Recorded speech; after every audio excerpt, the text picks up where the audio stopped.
Okay, isang maulang umaga sa inyong lahat. Ngayon ay, ano ba ngayon? August 21, mga 6:30 ng umaga. Yan. So maulan, raining in Manila. Yan. So ito yung tinanim natin nung, ano ba to? August 1. Ayan. Yung seeding time yan, August 1. So transfer niyan mga 14 days yata, nag-transfer ako dyan. Hindi ko lang maalala, pero yon. So yan,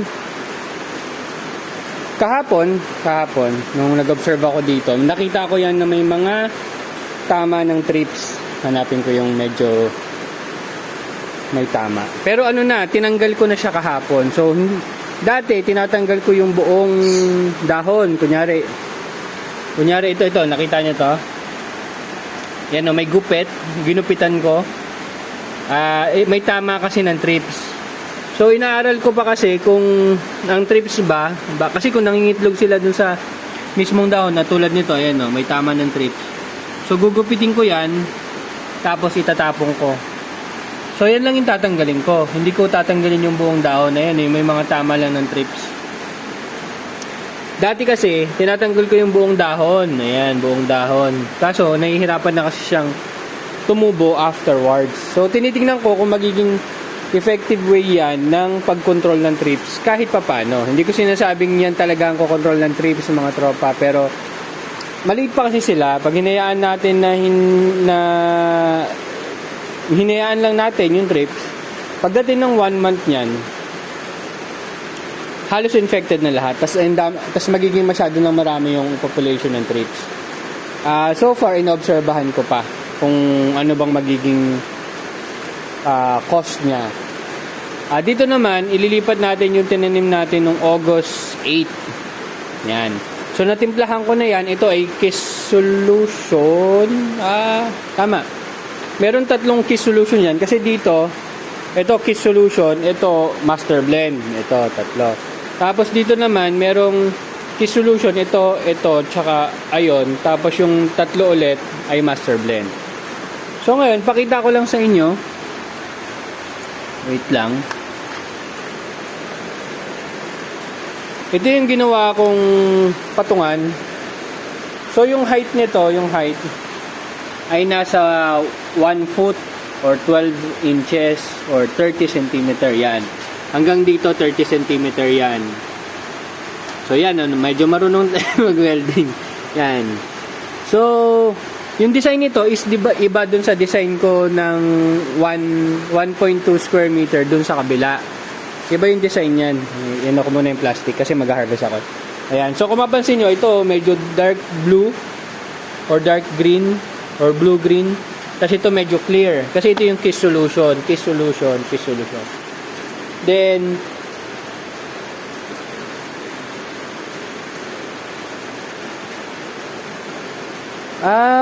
hindi pala 3. Dalawa lang pala ang Master Blend ko kasi naubusan na yata ako ng nutrient solution for Master Blend. Ayun o, ito lang dark green, dalawa lang. Tapos yung 4 ay Kiss Solution. Yung mga subok na natin na Kiss Solution nandito sa dulo. Kasi dito yung madalas may problema. Subok na rin naman natin na okay ang Kiss Solution. Tapos, maliban pa dyan, nilagyan ko to ng hydrogen peroxide, itong 2. Dapat pala, ito ba yung nilagyan ko? Hindi ko maalala. Pero may nilagyan ako ng hydrogen peroxide. Siguro ito, tsaka ito. Kasi, alam ko yung naging sample ko nun, isang Kiss Solution, tsaka isang Master Blend, yung lalagyan natin ng hydrogen peroxide.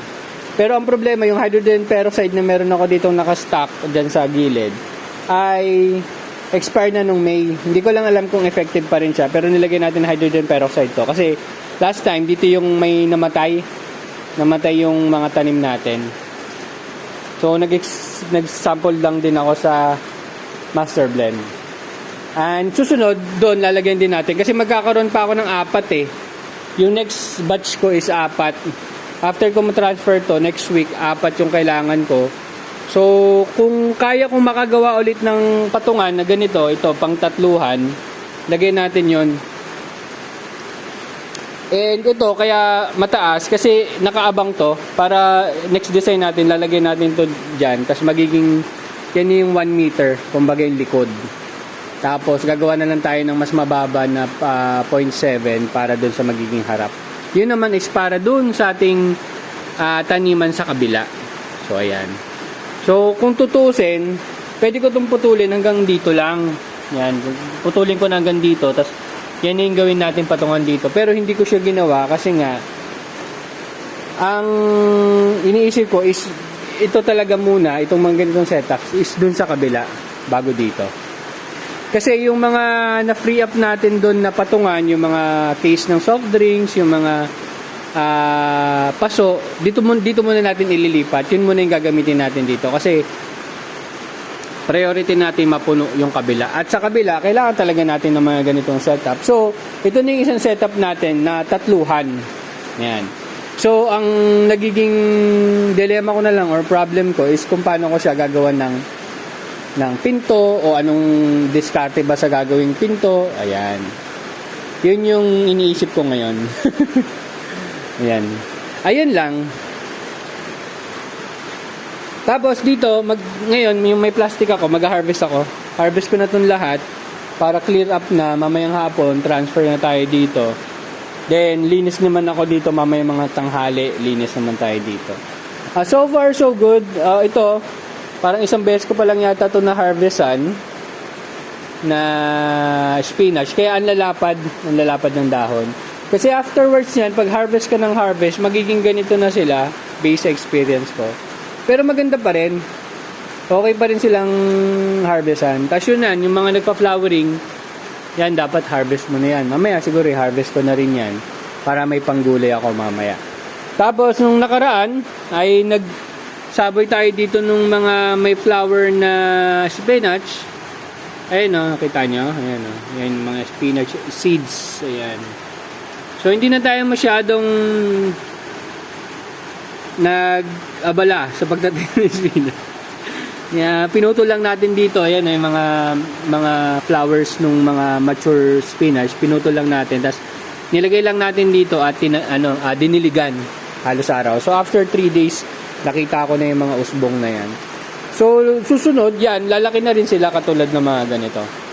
And yan, hindi ko lang, basta matagal ko na yung mga 3 months na natin inaalagaan yung spinach natin. So isa yan sa gusto nating i-market. Dito lang muna sa community kasi inaaral pa natin. Ang primary source talaga ng income natin is itong ating lettuce. Naggastos ako ng gastos kasi nga ang dami nating modification or improvement pala. Hindi pala modification, improvement sa ating setup. Ayan. So yun, hindi ko pa nga natataniman eh. Baka nga spinach ko na lang muna yung gilid.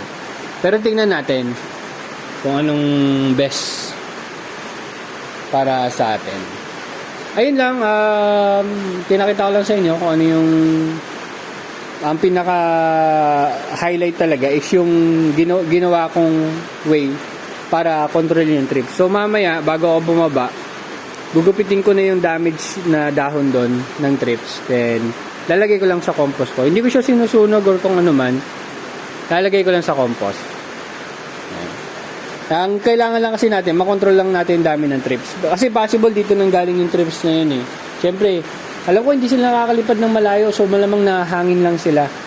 Or possible doon galing sa iba, baka may mga trips yung spinach natin doon, tas na patong lang or nalipat lang doon sa ating mga lettuce. So yan yung babantayan ko, titingnan ko kung anong mangyayari doon sa ginagawa ko sa pagkontrol nung insekto. Kasi hindi tayo nag-spray, organic man or inorganic or organic, hindi tayo nag-spray ng foliar or any insecticide sa ngayon. Ang next harvest natin is nandun sa kabila. Hindi ko sure kung makikita dito. Yung 1/3 natin, ayun. Doon tayo mag-harvest. Dapat next Friday pa. Kasi ngayon ay Thursday. So, next Friday, doon tayo mag-harvest. So, more than a week. Pero kung pwede na yung size niya by Sunday or Monday or Tuesday, harvest na natin yon, early harvest na tayo. Kasi gusto ko na rin mapalitan yung 1/3. Hindi naman mapalitan, i-modify na natin yung 1/3 doon. Kasi nga, or i-fix lang natin kasi wala yung bisagra, yun yung problema nun eh. Palagay ko kaya naman. Kailangan ko lang ng rivet siguro. Yun. So isa mga project ko rin sa sarili ko. Malamang bibili rin tayo ng rivet. So ayan. So nakikita ko na yung magiging design natin dito. Ayan, yung mga tatlo na yan. Ganyan yung magiging design. May tatlo dyan, tatlo. Tapos kailangan ko pa ng isang space. So malamang itong isang space na to kukunin ko. Purong ko muna ulit yung mga spinach natin sa gilid. Kasi 4 yung kailangan ko dito eh. 3 lang yung space dito eh. So far, ginamit ko pa rin na patungan yung 2 inches na tubular natin na dating na ginamit natin dito dati. Ginamit ko pa rin muna kasi wala akong patungan or naubusan ako ng bakal. Ayan. So wala akong nagawa para sa kanya. Kaya ayan. Ganyan na muna siya. And sa design pala, hindi ko sure kung better siguro na lagyan ko pa dito ng isang support kasi baka masyado mahaba yung span eh. Kasi yung design natin dun sa kabila, every meter merong kumbaga support.